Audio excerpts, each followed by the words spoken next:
Here I have the SoundPEATS RunFree Lite 2 headphones. As you can see, I've already taken them out of the package, and these are actually over-the-ear headphones.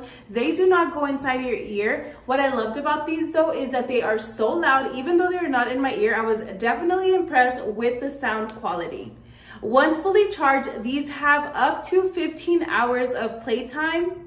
The great thing about these also is that due to them being over the ear, you are also able to hear your surroundings, so you're fully aware, especially if you're using these outside or you're on the go, you are still able to listen to your surroundings. As you can see, they do have a nice neck band, so they actually go around. Let me go ahead and put them on and show you what they look like. So they simply just snugly fit around the ear. The great thing is also that they are not heavy, so they're not like bringing down your ears or anything. You simply just lay them over the ear, and as you can see, the little band just sticks out on the back, but they are very loud. They also have a dual mic, so it helps with noise cancellation.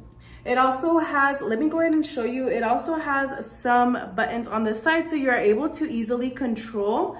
You are able to turn on and off, put up the volume, and then change it. And also right here on the side, it also has where you could charge them, and a charger is included. So as you can see, it is a Type-C charger for these. But overall, definitely lightweight. These are perfect for working out, perfect if you're going to use them outside or indoors. But I would definitely recommend if you're looking for a lightweight over-the-ear headphone. These sound amazing. I'm definitely going to be using this. These are a 10 out of 10.